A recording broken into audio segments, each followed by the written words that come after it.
Hi, this is Doug Smith, and today is the December 2013 edition of Portsmouth This Week, the voice of Portsmouth Town Hall. My guest today is Portsmouth Fire Chief Mike Cranson, who's going to be talking about holiday fire prevention. Welcome, Mike. This is a tough topic here because everybody's already putting all their stuff up, and it's probably a very timely one to discuss. So what do people really need to know about? Well, good morning, first of all. Well, Doug, good morning. and thanks for Absolutely. having me here. Yeah. I'm happy to be here, and yes, certainly it is the holiday season. It's a joyous and festive time, but you know, it's also can be kind of a dangerous time. People are doing things to celebrate the holidays, but at the same time, if we kind of think about actually what we're doing from a fire safety standpoint, it can be a cause of some concern. Live trees are the first thing. People like to put live Christmas trees in their home. And if you think about it, you're cutting down a tree that would otherwise be used as firewood, really. Bring it into so it's flammable. Right? Exactly, that's the point. It is combustible. The drier it gets, the more combustible it becomes. So it's important, number one, to know that, but number two, you need to ask yourself, well, what can I do to make this as safe as possible? So we have a few suggestions. First of all, you want to maintain water the tree in the stand. Every day water the tree, and you should notice that the tree is taking up that water every day. Once the tree stops taking water and the needles start falling, you need to really think about getting that tree out of your home. It's becoming very dangerous at that point. The next thing that you may want to think about is where are we putting the tree? You know, is the tree near our exits, where if there's a problem and this tree actually catches on fire, am I going to be able to get out of the house? So you want to try and strategically locate it, if you will. Thirdly, are we putting this tree near any heat sources?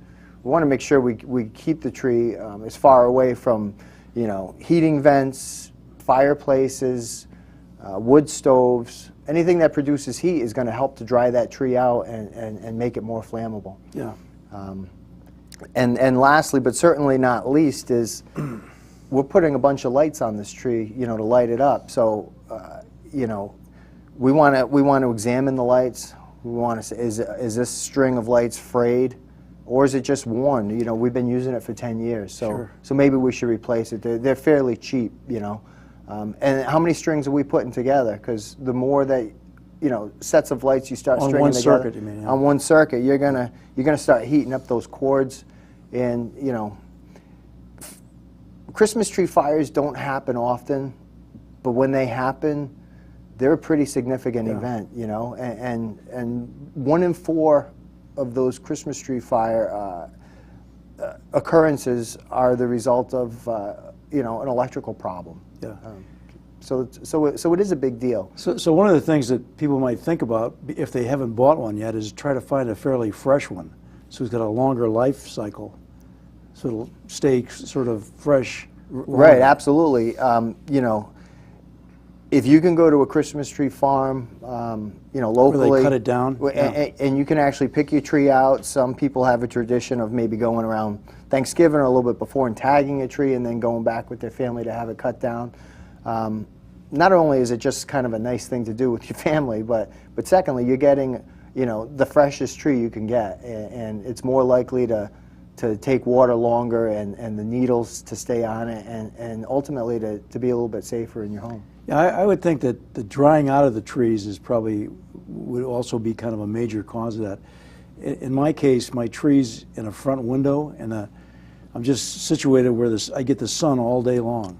Right. And I have an artificial tree now because of that, because it would just soak up, it would just dry the tree out so quickly. But people should know that every one of those light bulbs is a heat source, you know. It really is. It's a heat source, and they do make the, you know, the newer technology bulbs, which maybe produce a little bit less heat, but they're still running through electricity, you know, through the wiring itself. And you get one of those wires frayed, or, you know, maybe a cat or a dog or something starts chewing on it or playing with it, and causes a failure in that Sure. wire, now you do have a real concern. Okay, so check the light strings for frays or any kind of bad bulbs, I guess cracked bulbs or something like that. Don't put more than 3 of those on one circuit. Right. And a lot of people leave these things on overnight. What do you think of that? It's a good practice to unplug your tree, all the lights you have, both inside your house and outside your house, for the holiday season when you go to bed at night. I mean, it's just, it's something you're not able to supervise when you're sleeping. Yeah, and it's not like you're watching them when you're asleep. Right. Okay, so unplug, pull it out of the socket when you're not there. I assume when you go away, went away for a couple of days, don't leave it on a timer. No. To keep doing that. No, I wouldn't do any of that. It's a pretty serious concern, and certainly I'm not here to sort of suck the fun out of the holiday season. I think common sense is the key here. But these are things that we really should be thinking about and be responsible about, because people tend to have that "this could never happen to me" attitude until it does happen. That's true. So again, the light should be on when you're home and when you're awake. And other than that, I would recommend you unplug them and shut them off. Yeah. I'm also one of these guys that I keep good strings of lights forever until I get a bunch of bulbs that don't go anymore, and then I heave it and get a new one. The thing is, they are relatively inexpensive. Right. Tree lights and things. How about things like that on the outside, outside lighting? They pose the same problems, especially when you have a home that's a wooden shingled house. Actually, some of those older sets of lights that really throw a lot of light. Bulbs? They have the bigger screw-in bulbs, and they do produce a lot of heat, and they can cause a real problem. Just recently, actually, we responded to a house fire in town. And the house was filling up with smoke, and nobody could really sort of figure out what was going on, and the firefighters were, looking all over the home, both upstairs and in the basement. There was smoke coming into the house. We ended up finding that there was a fire on the outside of the house where the Christmas lights were plugged in behind some bushes that had actually started the shingles on fire, and the smoke was traveling inside the house through the sill into the basement, and because it was an old house, it was traveling right up into the attic, and it's sort of coming out of every void space and filling the house with smoke. So, I mean, that's a first-hand account of sort of what can happen, and thank goodness that it was nothing but a smoke condition that night. It could have been, certainly a more serious event. Sure. I guess part of the message there is it does happen here. It could happen to you. So take precautions, I guess. Right. Is basically what you do. Again, replace lights that are older, unplug them when you go to bed, both inside and outside the house, and really just sort of like have an awareness about what's going on. Don't sort of put the Christmas tree lights up and forget about them. Yeah. You really kind of need to be diligent. I think if people look at those lights as heat sources as well as light sources, they might get the message a little bit, particularly when you put it on a tree that's drying out over time. Right. There are a lot of other hazards around the holiday time. Things like candles is a good example. Right. This time of year, we're doing a few things. We're lighting candles, sort of as decorations and because they smell good and those types of things. But, I mean, candles are a huge concern. In the month of December, you can go online and look at the National Fire Protection Association website, and they give you all these statistics, but candles are a real concern, especially in the winter months, and especially in the month of December. I think there's something like over a 10% rise in house fires just strictly due to candle use this time of year. So, and the biggest cause for that is not that the candles fail or anything like that, it's just that they're often too close to something that can burn. And a set of curtains or a decoration for the holidays or whatever, and it doesn't take much. You leave the room and go to the bathroom, and somebody opens a door or a window and it blows the curtain across the top of the candle, and that's all it takes. Yeah. So again, if you're going to use candles, you need to be very careful about where you're putting them, and again, they have to be supervised, meaning that you don't leave them unattended and go to bed. Yeah. In my family, for some reason, daughters think you can, they go out by themselves or something. I have to go around at night after everybody's sleeping, making sure all the candles are out. Right. The other thing is that recently they've come up with artificial candles, which look really pretty good. And that might be an alternative. They do. They're realistic, Doug, and they also, I think nowadays they come like with fragrance too, so they sort of give off that that odor that people like with the fragrance or the scented candles. You know, but another thing that happens this time of year is everyone's getting ready for the holidays and for their families to come in town, and so they're doing more cooking.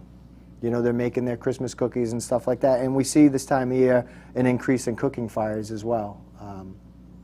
So aside from the candles and the Christmas trees, and you know, cooking fires are certainly a #1 cause of house fires to start with. Now, is that usually from people not paying attention to what's cooking or walking away? People for a get few distracted.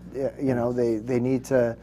You know, let's face it, everybody's busy and trying to do more these days, and on top of that, add a little bit more to it, like making the Christmas cookies or getting the Christmas dinner ready, or another holiday dinner. Yeah, maybe that too. Yeah.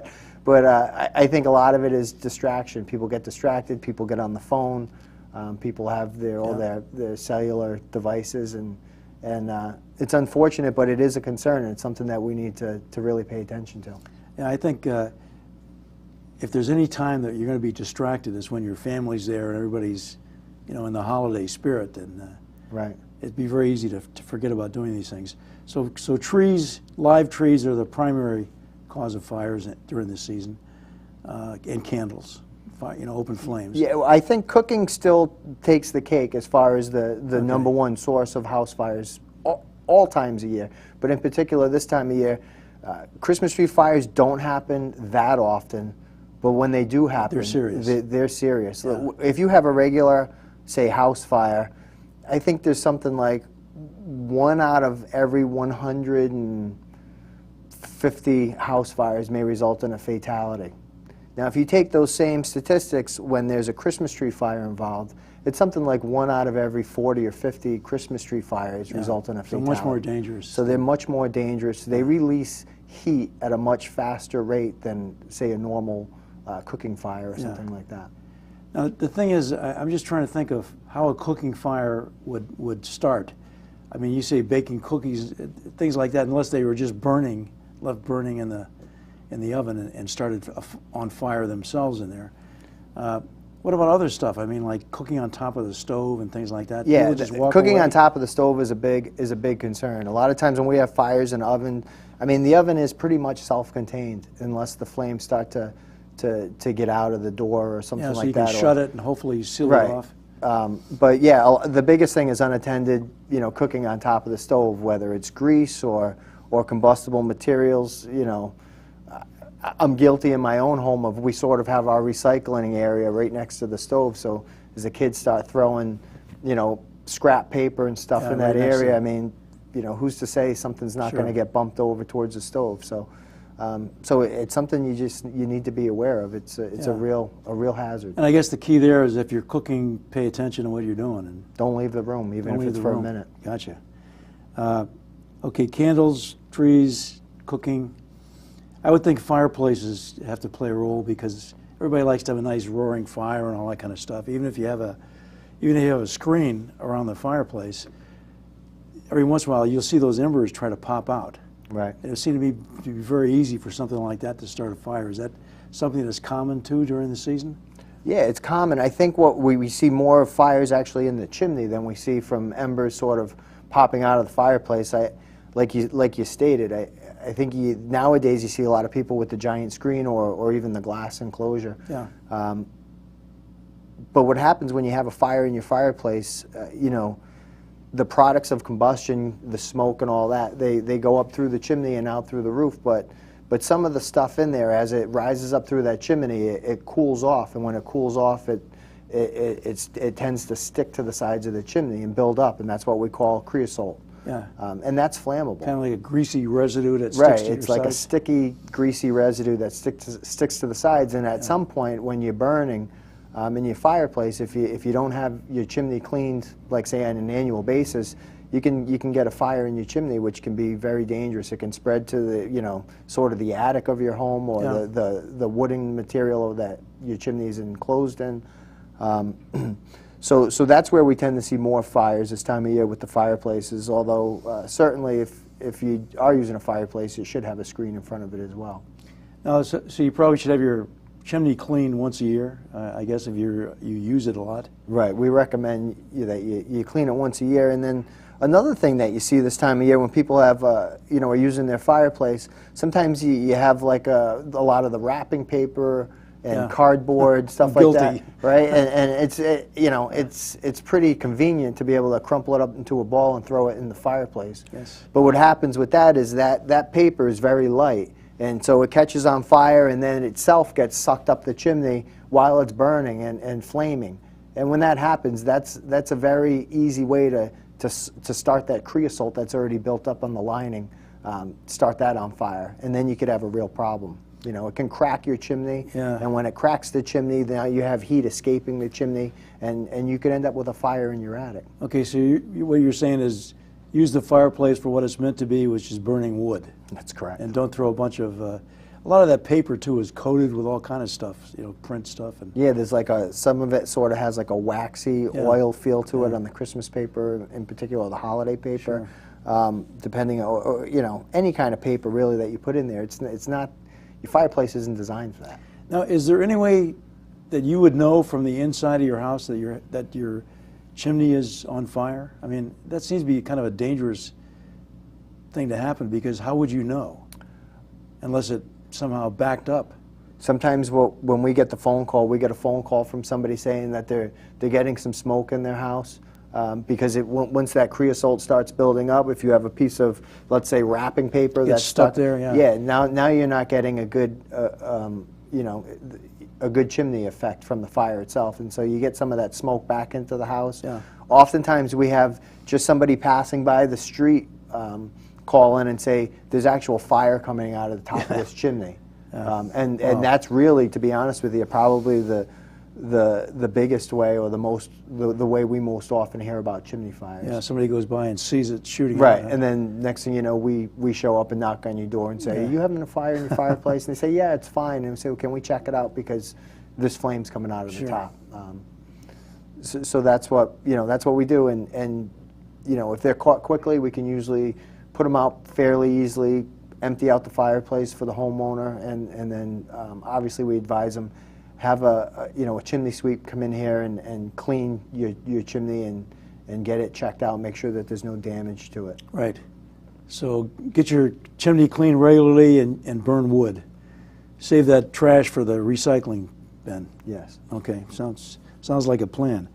The other thing is just portable heating systems. I mean, I know a lot of people, depending on where they live, one room may be cool, and so they bring in something like an additional heating unit that stands alone. Yeah, we see the space heaters, Doug, quite a bit. Space heaters, yeah.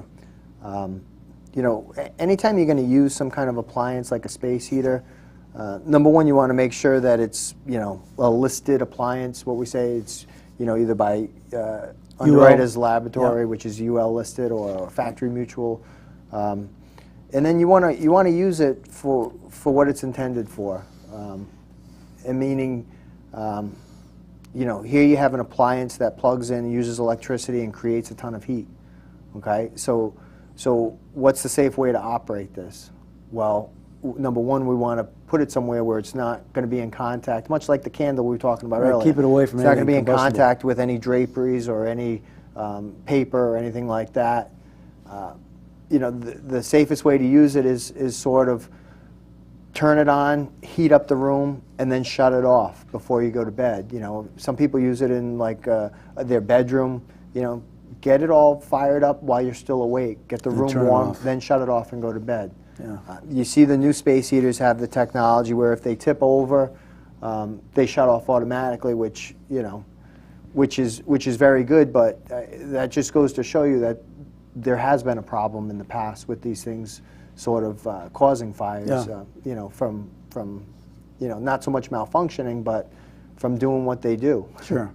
And I think the same thing applies here. Common sense is what we're talking about here. Right. One of the things too, like smoke alarms. Most people have smoke alarms and maybe carbon monoxide alarms in their home. You want to make sure all the batteries of those things are up and running.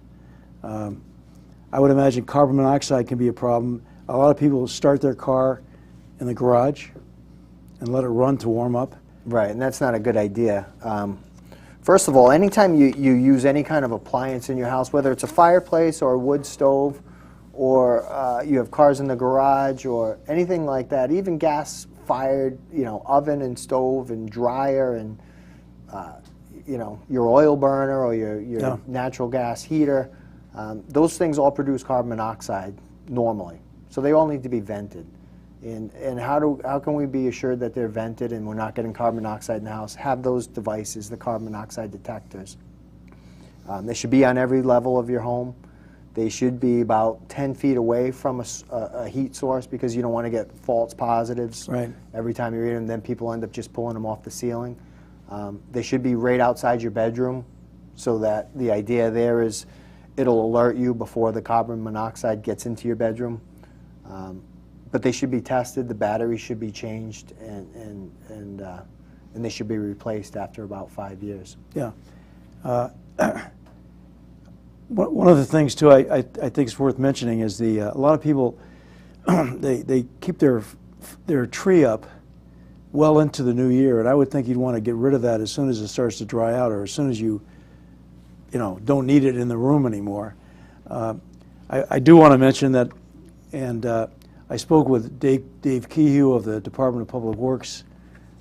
They do plan to pick up Christmas trees off the side of the road this year. I think the dates are up on the screen. They're from the 6th to the 10th of January, and their schedule is actually going to be published. They put a press release out to the media. That includes the Newport Daily News, which is our 375th official newspaper, and has done such a great job for us over the year. So people might want to check the Newport Daily News to see what the schedule is when DPW is coming by your area to get rid of these things. Right. Because even sitting there, once you throw them out, like if you throw them out in your backyard, they're still flammable. They're still basically raw wood that can be dangerous. You want to get them away from your home. The fire department recommends that you don't have a live tree in your home for more than 2 weeks, or until it starts no longer taking water and shedding needles. Yeah. So 2 weeks, or when those two things occur, whichever comes first. And then when I say get it out of your home, that's not on your front porch, and that's not up against the home, because it's still dangerous in those aspects. So get it out of your home, get it away from your home, and let the good folks at DPW come and get it for you. You guys also do the emergency rescue in town. So one of the things I would think would be a problem is people like me who think they can go out and shovel all the snow in the world and end up having a heart attack. I guess the key is know your limitations, perhaps, when you're out there shoveling snow or doing stuff like that. Absolutely. And that would be something that's generic for the whole winter. One other thing, just for the winter, because I know the winter is a particularly tough time. There's a lot of stuff going on. When we have winter storms, people bring in generators. You recently had a case, I don't know if you want to talk about it, about the generator overheating and causing a major fire. But there are things that people should take care of when they're running generators, when the power does go out.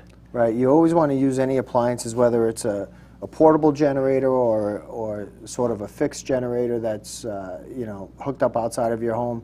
You always want to operate these appliances according to the manufacturer's recommendations, and that includes keeping it a safe distance from the home and from combustible materials, and making sure you don't store combustible materials around them. Right. We had last year when we had the big Nemo blizzard, we did have a very, very serious fire at the height of the storm, and the result of or the cause of the fire ended up being traced back to the generator.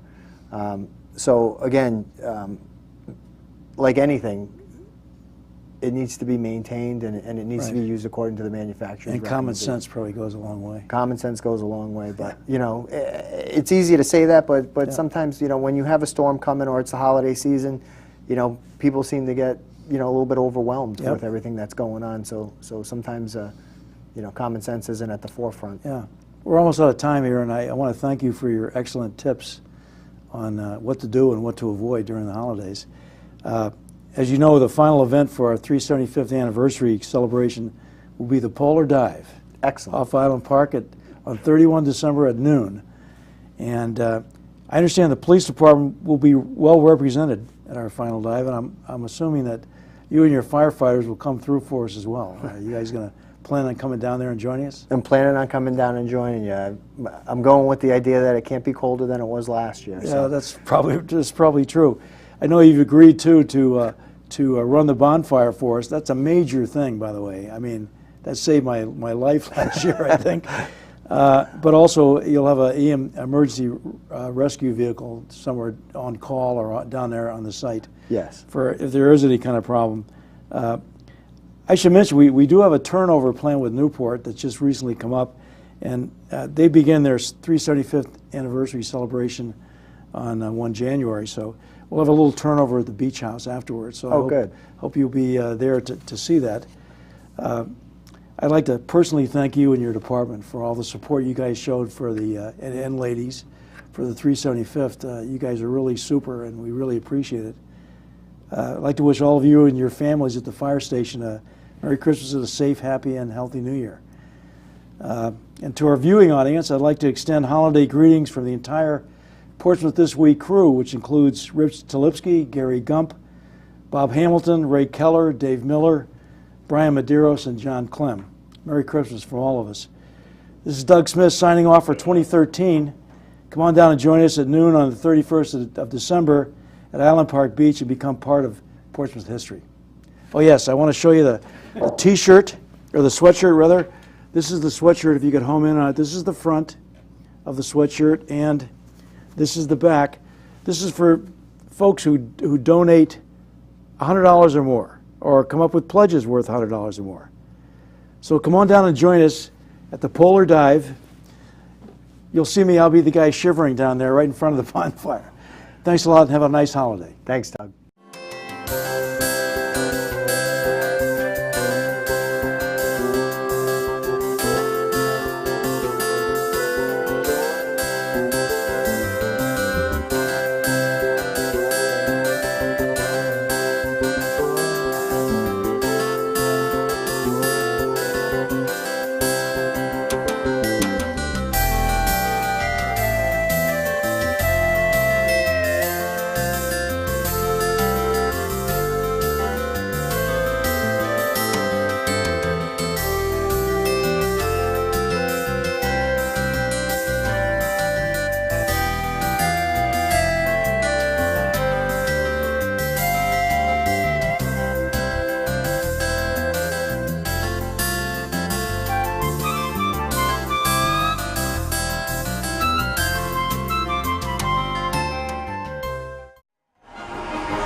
To wind up the 375th celebration year, the Portsmouth 375th Committee plans to repeat the event that started the new year at a final dive for 375 at noon on New Year's Eve.